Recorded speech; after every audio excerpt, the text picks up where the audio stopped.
भारत समाचार आपके साथ मैं हूं स्वाति श्रीवास्तव। उत्तर प्रदेश के मुख्यमंत्री योगी आदित्यनाथ ने अखिलेश सरकार के ड्रीम प्रोजेक्ट जेपीएनआईसी को लेकर एक बहुत बड़ा फैसला ले लिया है। योगी सरकार ने जेपीएनआईसी के रखरखाव और संचालन का जिम्मा लखनऊ विकास प्राधिकरण यानी कि एलडीए के हवाले कर दिया है। तो वहीं सरकार के इस फैसले पर राजनीति गर्मा गई है। सपा मुखिया अखिलेश यादव ने एक बार फिर जेपीएनआईसी को खरीदने की इच्छा जता दी है। अखिलेश यादव ने कहा है कि अगर एलडीए बेचना चाहता है तो समाजवादी पार्टी जेपीएनआईसी को लेना चाहेगी। अखिलेश यादव ने यह भी कहा कि सपा का जेपीएनआईसी से बहुत जुड़ाव है क्योंकि ये खुद मुलायम सिंह यादव का प्रोजेक्ट था, तो वो इससे काफी इमोशनली अटैच्ड है क्योंकि नेताजी ने इस प्रोजेक्ट को शुरू किया था, समाजवादी नेता इससे जुड़े थे। अखिलेश यादव ने यह भी कहा कि मुझे उम्मीद है कि जब भी एलडीए इसे बेचेगा तो समाजवादियों को याद करेगा। उधर उप मुख्यमंत्री ब्रजेश पाठक ने अखिलेश सरकार के कार्यकाल पर निशाना साध दिया है। ब्रजेश पाठक ने कहा कि अखिलेश यादव जिस तरह से जेपीएनआईसी को लेकर हंगामा मचा रहे हैं, उनकी सरकार 2012 और 2017 का कार्यकाल काम के लिए नहीं बल्कि कारनामों के लिए जाना जाता है। ब्रजेश पाठक ने कहा कि जो प्रोजेक्ट सिर्फ 265 करोड़ का था उसको बढ़ाकर 864 करोड़ कर दिया गया, भ्रष्टाचार इसमें किया गया और 821 करोड़ खर्च करने के बाद भी काम आखिरकार पूरा नहीं हुआ। तो अब योगी कैबिनेट ने इसको लेकर मोहर लगा दी है। जो कभी महत्वाकांक्षी प्रोजेक्ट हुआ करता था समाजवादी पार्टी का, समाजवादी सरकार का, योगी सरकार ने अब उसको एक नया जीवन दिया है। अखिलेश यादव के कार्यकाल में शुरू हुई ये परियोजना अब एलडीए के पास चली गई है, यानी कि पूरा जो जिम्मा है वो एलडीए के पास चला गया। एलडीए उसको हैंडल करेगा। बताते चले कि 8 साल से पूरी तरह से सुस्त पड़ा है एलडीए और ये वही बिल्डिंग है, आपको याद होगा, जहां से अखिलेश यादव दीवार फांद गए थे। वो विवाद, वो पूरा वाकया आपको बहुत अच्छे से याद होगा। इसी गेट से दीवार फांदे थे अखिलेश यादव, लेकिन अब इस पूरी बिल्डिंग का रखरखाव एलडीए को दे दिया गया है। अखिलेश यादव कह रहे हैं कि वो खरीदना चाहते, जब भी एलडीए इसको बेचना चाहेगा तो समाजवादी पार्टी इसको खरीदने की इच्छा रखती है। गेस्ट हमारे साथ जुड़ चुके हैं क्योंकि सियासी केंद्र में यह मुद्दा छा चुका है। उत्तर प्रदेश की राजनीति में जब बात होती है सियासी मुद्दों की तो जेपीएनआईसी को लेकर जमकर सियासत होती है। हमारे साथ गेस्ट जुड़ चुके हैं इस कार्यक्रम में, इस प्रोग्राम में। उनसे सबसे पहले मैं आपका तारुफ करा दूं। संजय सिंह इस वक्त हमारे साथ बीजेपी से जुड़ चुके हैं, बहुत स्वागत है आपका। कर्नल शरण हमारे साथ मौजूद है, प्रवक्ता समाजवादी पार्टी से, सर आपका भी बहुत स्वागत है। और हमारे साथ विनय राय अभी कुछ देर बाद जुड़ेंगे, वरिष्ठ पत्रकार। आप दोनों का बहुत स्वागत है। सबसे पहले तो शुरुआत करूंगी संजय जी। संजय जी, जो जिम्मा अब एलडीए को मिल गया है उसको लेकर हमेशा से ही सियासत होती रही और आपको याद होगा कि अभी पिछले 1-2 साल पहले अखिलेश यादव इसी बिल्डिंग से फांद भी गए थे। हमेशा से इमोशनली अटैच रहे और उन्होंने एक बार फिर से इच्छा जाहिर कर दी है कि जब एलडीए को बेचने की इच्छा प्रकट करेगा तो हम समाजवादी इसको खरीदना चाहेंगे। जी जी, देखिए, सबसे पहली बात, जैसा आप कह रही हैं कि अखिलेश यादव जी कह रहे हैं हम इमोशनली अटैच्ड हैं, भावनात्मक रूप से जयप्रकाश नारायण इंटरनेशनल जो सेंटर है इनका जो बनाने की परियोजना थी, तो सबसे पहले अगर इमोशनली अटैच्ड है तो सबसे पहले कांग्रेस का साथ छोड़ दें, क्योंकि जयप्रकाश नारायण जी की जो बेइज्जती और जिस तरह से उनको प्रताड़ित किया गया था कांग्रेस के द्वारा, वो उतना बड़ा कोई मिसाल देश के इतिहास में नहीं मिलता है। और उन्हीं के साथ अखिलेश यादव जी की गलबैया है इंडिया अलायंस में कांग्रेस के साथ। तो पहले नैतिकता के आधार पर उनका साथ छोड़ देना चाहिए तुरंत, तत्काल। दूसरी बात, 265 करोड़ की शुरुआत थी 2012 में इस प्रोजेक्ट की, इस प्रोजेक्ट की जी। फिर 2013 में शायद बढ़ाकर 364 ऐसी कुछ कर दी गई, 350 करोड़ रुपए। और फिर 2016 तक आते आते ये 864 करोड़ की पहुंच गई। अब सवाल ये उठता है कि इधर 3-4 साल के अंदर आपने 600 करोड़ रुपए का प्रोजेक्ट में इजाफा कर दिया, तो ये क्या था? अखिलेश यादव जी के इसको जवाब दें इस बात का, क्योंकि जयप्रकाश नारायण जी इस भारत में भ्रष्टाचार के खिलाफ के लड़ने वाले मसीहा प्रतीक हैं। तो अगर आप उनसे इमोशनली अटैच अपने को मानते हैं और उनके नाम पर एक बहुत बड़ा सेंटर बना रहे थे, तो आपको जवाब देना चाहिए उत्तर प्रदेश की जनता को, देश की जनता को, कि हम भ्रष्टाचार के खिलाफ लड़ने वाले पुरोधा का जो बना रहे हैं उसमें हमने भ्रष्टाचार कर दिया, ये 600 करोड़ रुपए क्यों? फिर आपको क्या अधिकार है? आपका नैतिकता तो है नहीं इसमें।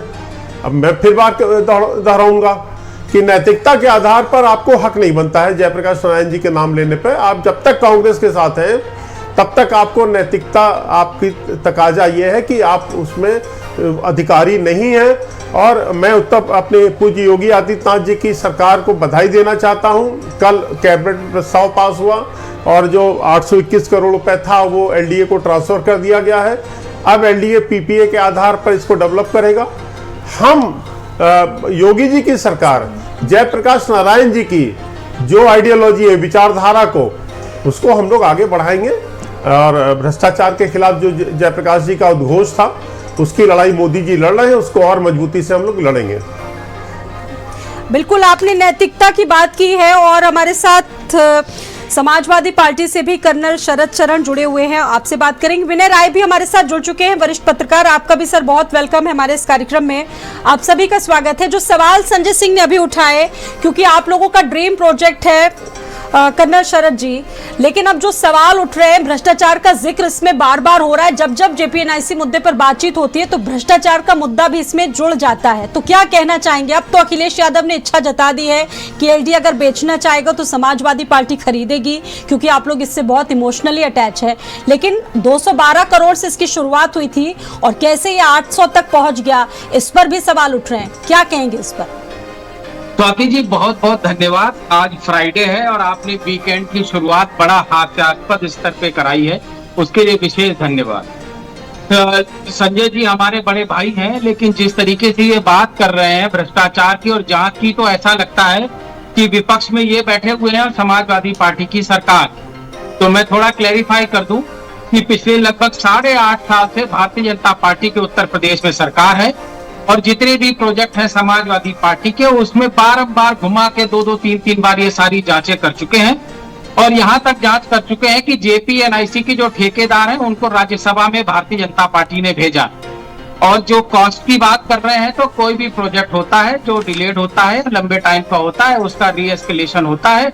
और अगर उसका उदाहरण देखना है तो गोरखपुर लिंक रोड बनी है, वो देख लीजिए, 80 लाख रुपए पर मीटर की दौर से के खर्चे पे वो रोड बनी है। भ्रष्टाचार का जीता जागता तो इन्होंने स्मारक बना दिया है गोरखपुर लिंक को। उसकी जांच जब इनकी सरकार जाएगी, अगली कोई सरकार आएगी तो करेगी। हम इनके पहले की जितनी भी जांचें थी, एलडीए के हवाले जेपीएनआईसी को कर दिया है, समाजवादी पार्टी इसको लेकर क्या सोचती है? आपको लगता है कि वहां जाके ट्रीटमेंट होगा जेपीएनआईसी का? 8 सालों से जो सुस्त पड़ा है, सारी व्यवस्थाएं ठीक होंगी? इसी पे आता हूँ। और हमारे माननीय स्वास्थ्य मंत्री जी से भी मेरा निवेदन है कि वो कृपया कैलेंडर चेक कर ले। 9 साल से उनकी सरकार चल रही, तो भ्रष्टाचार ना बोले, कागज लेकर के सामने आए। ऐसे आम के अचार खिलाने से काम नहीं चलेगा। तीसरी बात, जो ये लगातार ये कह रहे हैं कि जयप्रकाश जी के आंदोलन को पीछे छोड़ दिया और कांग्रेस ने जयप्रकाश जी को इतना उल्टा सीधा बोला, तो पहले कांग्रेस को छोड़ दे। तो मैं अपने साथी, वरिष्ठ साथी को याद दिलाना चाहूंगा, देश के प्रमुख नेताओं में एक बहुत बड़े पिलर थे अम्बेडकर जी। अम्बेडकर जी के जीवित रहते हुए इन लोगों ने उनकी शव यात्रा निकाली थी। इतना बेशर्म काम किसी भी दल ने भारत के 80 साल की आजादी के इतिहास में नहीं किया। तो ये पैमाना पहले इन पे लागू होता है कि अब बाबा साहब का नाम इस हिसाब से लेना छोड़ देंगे। अब आ जाते हैं मुद्दे पे, जो कह रहे हैं कि समाजवाद की यात्रा को आगे ले जाएंगे, तो उसको भी ये छोड़ दें, क्योंकि अभी 4 दिन पहले इनके ही जो क्या बोलते हैं मम्मी डैडी ऑर्गेनाइजेशन है, उनके सेकंड इन कमांड ने बोला है कि हम समाजवाद को और पंथ निरपेक्ष शब्द को निकालना चाहते हैं। अब आ जाता हूँ जेपीसी जी। देखिए, जयप्रकाश नारायण जी ने इमरजेंसी के बाद नौजवानों को आह्वान करते हुए समाजवाद के आंदोलन को नया विगर दिया था, नई चेतना दी थी।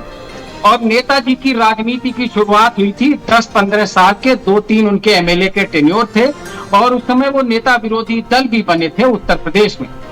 तो माननीय नेताजी, श्रद्धेय नेताजी बहुत ज्यादा आत्मिक तौर पे जयप्रकाश नारायण जी से डिवोटेड थे और उनकी इच्छा थी कि जयप्रकाश जी के नाम अब पे सरकार कोई की ऐसा मंशा प्रोजेक्ट ये है, लाया अब जाए। सरकार कोई की ऐसा मंशा ये प्रोजेक्ट है कि लाया अब जाए। लखनऊ को जी। एक नया इवेंट हब मिलने जा रहा है, एक नया इवेंट हब मिलने जा रहा है, और जो इसमें सुविधाएं नहीं थी उसको पूरी तरीके से मतलब पूरा करने की बात सरकार कर रही है। यानी कि कुल मिलाकर अगर देखा जाए तो रौनक वापस लौटाने की बात कर रही है। कम शब्दों में बताइएगा क्योंकि वक्त जी, जी, कम है बिल्कुल, हमारे पास बिल्कुल। में। जी, बिल्कुल। आपको लगता है कि तो रौनक अखिलेश वापस आएगी? जी, अखिलेश जी ने वादा किया था कि ऐसा सेंटर बनाएंगे जो हिंदुस्तान में कम से कम अभी तक ना हो, यूरोपियन स्टैंडर्ड का।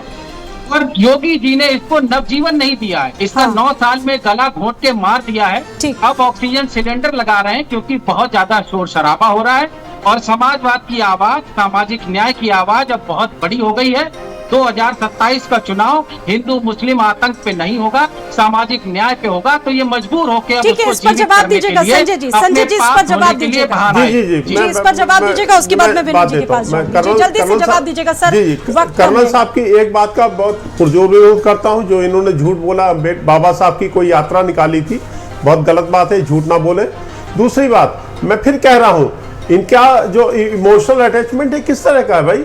आप जयप्रकाश नारायण जी ने तो परिवारवाद और वंशवाद की खिलाफत की थी राजनीति में, तो ये तो वंशवादी परिवारवादी राजनीति है।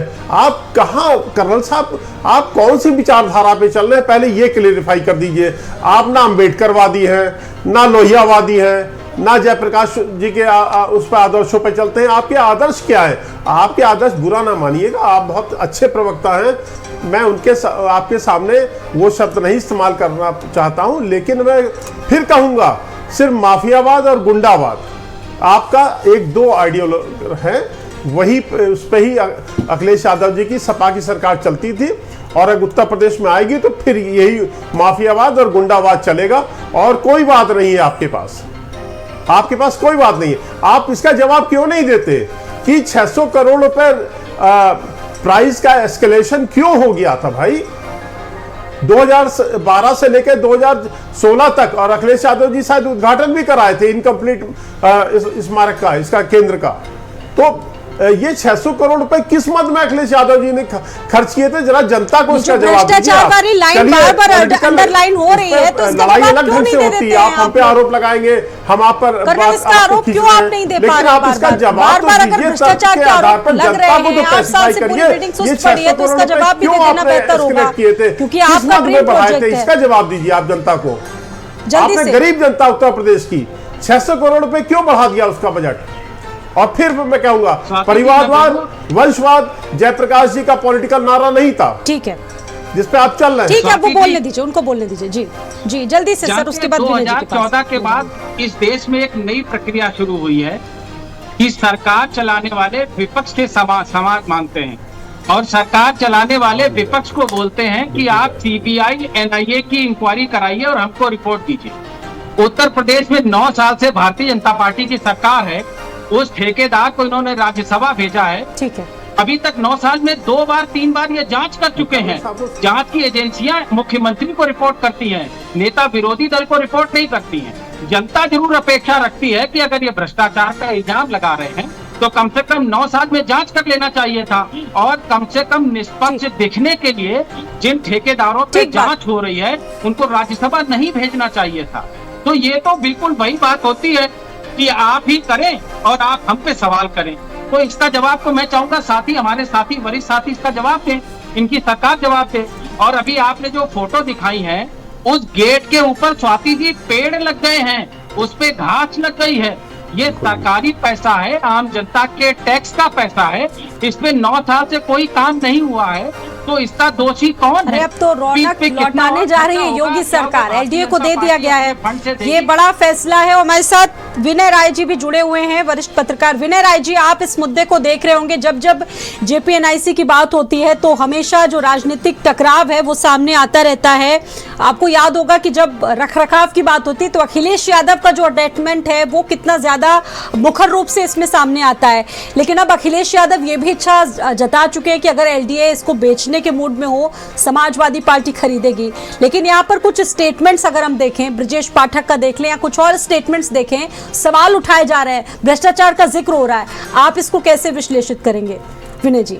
देखिए, सबसे बड़ी बात है कि अगर जेपीएनआईसी से एक इमोशनल अटैचमेंट अखिलेश यादव जी का है, तो ठीक है, उसको बनना चाहिए, उसकी लड़ाई वो लड़ रहे थे, पिछले 2 साल से कर रहे थे।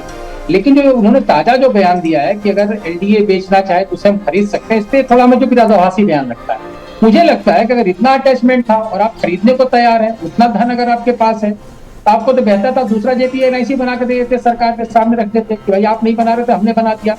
ये अलग मुद्दा है। हमें लगता है इसको राजनीतिकरण किया जा रहा है। किसी भी विषय पर अगर विवाद होता है, उस पर भ्रष्टाचार की बात आती है, तो सरकार उसकी जांच कराती है। ठीक है, उस जांच में कौन दोषी पाएगा, मुझे लगता है कि सारा घूम के बार जो ठेकेदारी की बात की जा रही है, जिन्होंने ठेका लिया उन्हीं पे बात आकर रुक जा रही है। जो पहले सपा के सांसद थे वो बाद में भाजपा में जाकर सांसद हो गए। तो मसला कौन ठेकेदार था इस पे नहीं है, मसला इस बात को है कि आज की तारीख में देश में इस तरह के भी एग्जाम्पल सेट किए गए हैं कि जितने का मूल्यांकन करके टेंडर किया जाता है उससे भी कम लागत में कई चीजें बनकर तैयार हुई। अगर उसमें ज्यादा धन का आवंटन किया गया है तो सरकार का काम उसकी जांच करना। हाँ, लेकिन ठीक है, देर आए दुरुस्त आए, अगर जांच उनकी चलती रहेगी और साथ में ही जेपीएनआईसी शुरू होने जा रहा है, इसका स्वागत किया जाना चाहिए। क्योंकि आपको याद होगा जब इंदिरा गांधी प्रतिष्ठान की जमीन, पहले इंदिरा गांधी प्रतिष्ठान आपके अम्बेडकर उद्यान के पास बनने वाली है जी, जो ताज होटल के ठीक बगल में है, लेकिन वहां पर मायावती जी की सरकार में अम्बेडकर उद्यान बन गया। मामला हाईकोर्ट में गया, फिर हाईकोर्ट ने निर्धारित किया कि आप उतनी ही जमीन लेकर कहीं पर भी आप इंदिरा गांधी प्रतिष्ठान का निर्माण कराएं, और तब जाकर इंदिरा गांधी प्रतिष्ठान बनकर तैयार हुआ सुपर हाईकोर्ट की निगरानी में। तो कम से कम आज की तारीख में एक अच्छी चीज लखनऊ को और उत्तर प्रदेश को मिलने जा रहा है, उसकी शुरुआत हो रही है, उसका स्वागत होना चाहिए। क्यों डिले हुआ वो सबको पता है, पिछले 9 साल से किस तरह की जांचें चल रही थी, लेकिन ये मुद्दा राजनीतिक ज्यादा है, हितों का कम है। और जेपी का जो इमोशनल अटैचमेंट है, मुझे लगता है कि जेपी के आंदोलन में भारतीय जनता पार्टी के नेता भी शामिल रह चुके हैं, तो कोई ये पार्टी के लाइन पे जेपी को बांध करके जेपी के साथ अन्याय होगा।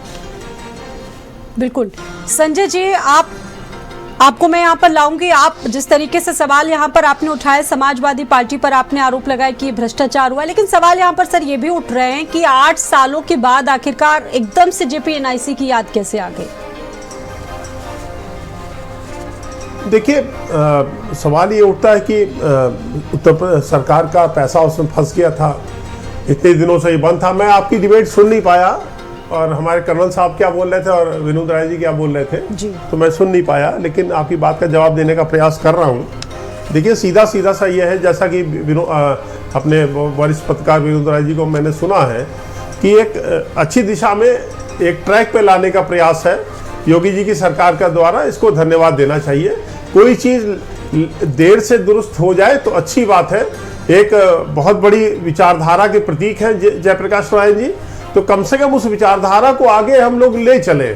उनकी जो एक विचारधारा है, और निश्चित रूप से इसको भी भारतीय जनता पार्टी आगे ले जाएगी। योगी जी के नेतृत्व, मोदी जी के नेतृत्व में हम जयप्रकाश नारायण जी के आदर्शों को आगे लेके चलेंगे। और जैसा कि विनोद जी ने कहा, हम लोग इमरजेंसी पीरियड में भारतीय जनता पार्टी जेपी आंदोलन से बहुत नजदीकी से जुड़ी थी। हमारे अटल बिहारी वाजपेयी जी, अडवाणी जी और सभी बहुत वरिष्ठ नेता सब जेल जा चुके थे। तो भ्रष्टाचार विरोधी भी हैं संजय जी, आपको पता होगा, और हमारे जो सपा के प्रवक्ता हैं उनको भी ये चीज बहुत भली भांति पता है। जब जेपी की बात आती तो बहुत सारे सिद्धांत उनके लागू यहाँ पर होते हैं, लेकिन उन सिद्धांतों को वर्तमान की राजनीति में कर्नल शरद शरण आजकल याद कौन रखता है? भ्रष्टाचार के आरोप आपके यहाँ भी लगते हैं, उधर भी लगते हैं, विनय जी इसको बहुत अच्छे से बता सकते हैं।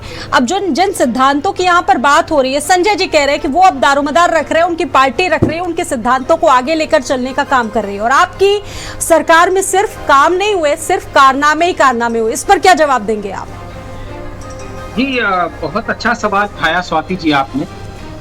अगर मेरी याददाश्त अभी तक ठीक है, मुझे नहीं लगता कि पिछले 9 साल के पूरे भारतीय जनता पार्टी के इस कार्यकाल में समाजवादी पार्टी का कोई एक कार्यकर्ता तक, नेता छोड़ दीजिए, कोई एक कार्यकर्ता तक किसी भ्रष्टाचार में लिप्त पाया हो और उसको सजा मिली। हाँ, जो माफियागिरी और गुंडा राज की हमारे बड़े भाई संजय जी ने जो बात कही, तो इन्होंने हमारे नेताओं के बयान भी तो सुने होंगे। हमारे राष्ट्रीय अध्यक्ष जी लगातार अनवरत साल दर साल ये बोलते आ रहे हैं कि अगर आपको गोरखपुर का, बनारस का, चंदौली का, भदोई का, अगर इन जिलों का नहीं देना है तो कम से कम कन्नौज, इटावा और मैनपुरी जैसे जिलों के जो टॉप 10 माफिया हैं उनकी लिस्ट दे दीजिए।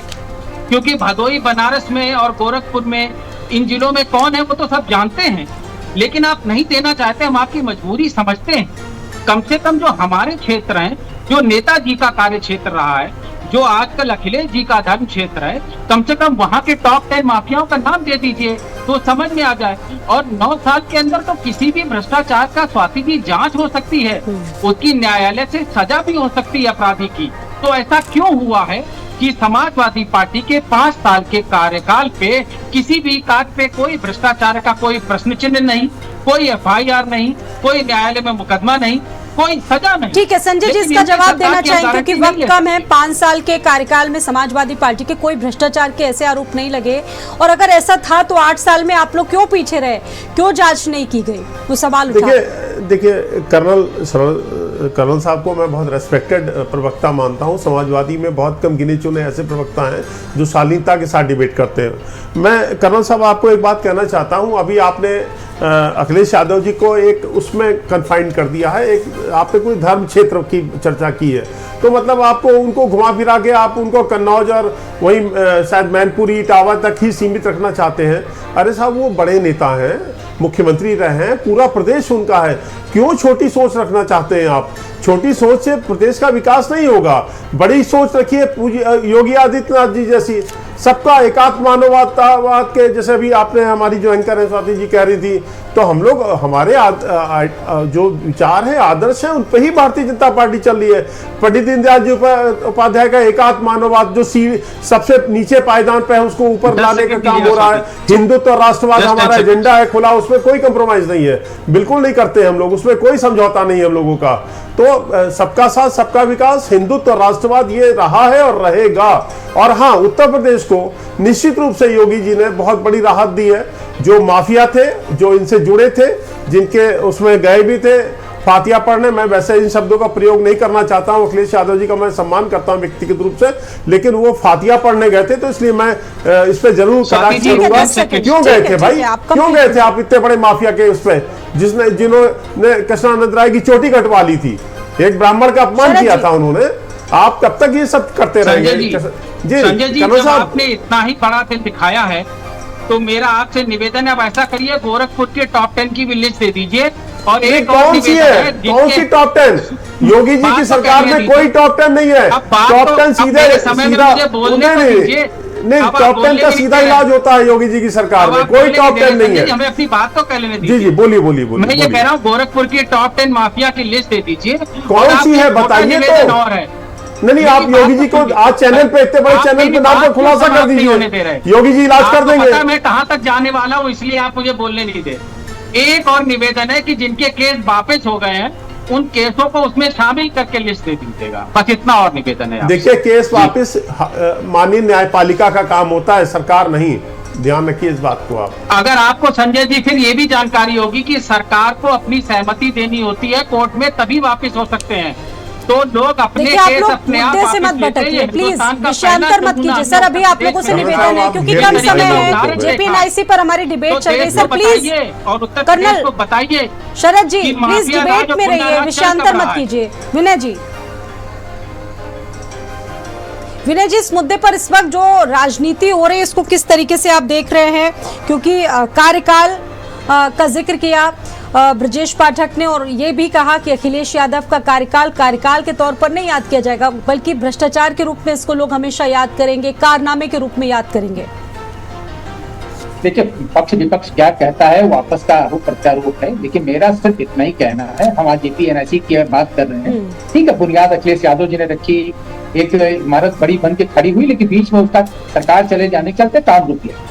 बार बार आरोप इस बात को लेकर लगा कि जितने का एस्टिमेट था उसको बढ़ाया गया और उसमें भ्रष्टाचार किया गया एस्टिमेट बढ़ाने के आड़ में, क्योंकि कोई भी चीज अगर लागत मूल्य से 4 गुना 5 गुना बनेगी तो भ्रष्टाचार उसमें दिखाई देगा, और सरकार का या जो संस्था आगे उसको टेक ओवर करके उसकी जिम्मेदारी है उस भ्रष्टाचार की जांच करे। मेरा सिर्फ इतना कहना है कि ऐसा न हो कि इस निर्माण में भ्रष्टाचार की बात छूट जाए। आप जो जांच करें, जांच भी करिए, लेकिन जो इमारत बनकर तैयार जिसमें शासन सरकार का पैसा लग चुका है उसका निर्माण होने जा रहा है, तो मुझे लगता है कि एक सौगात के तौर पे इसको देखना चाहिए। अब आपको लग रहा है कि एलडीए के हवाले ये हो चुकी है, एलडीएस को खास तौर से इसको ट्रीटमेंट मिलेगा, जो चीजें इसमें अधूरी रह गई थी उनको पूरा किया जाएगा, या फिर इसमें सिर्फ आगे भी राजनीति होती रहेगी? आपको क्या लगता है? नहीं, देखिए, हर सरकार जब कुछ देती है तो बेहतर करके देती है। हम कहते हैं कि अगर कांग्रेस का सपना था इंदिरा गांधी प्रतिष्ठान का निर्माण करना, तो कांग्रेस तो सत्ता में नहीं है आज। इंदिरा गांधी प्रतिष्ठान बनकर तैयार हुआ और मुझे लगता है कि आज की तारीख में सरकारी जितने भी आयोजन होते हैं या प्राइवेट फंक्शन होते हैं इंदिरा गांधी प्रतिष्ठान में होते हैं। तो JPNIC जब सरकार बनाने का निर्णय ले चुकी है, LDA को उसने हैंडओवर दिया है, तो मुझे लगता है बेहतर चीज बनकर तैयार होगी। जो भी उसका आर्किटेक्ट रहा होगा जिस तरीके से, ठीक है, बहुत धन्यवाद हमारे साथ जुड़ने के लिए। आप सभी का बहुत बहुत शुक्रिया जुड़ने के लिए इस चर्चा में। तो JPNIC पर एक बार फिर से सियासत गर्मा चुकी है। योगी कैबिनेट के फैसले पर राजनीतिक तूफान देखने को मिला और अब JPNIC को हैंडल करेगा LDA लखनऊ। एक छोटे से ब्रेक के लिए यहाँ रुक रहे हैं, लौटेंगे जल्द कुछ और बड़ी खबरों के साथ, बने रहिए।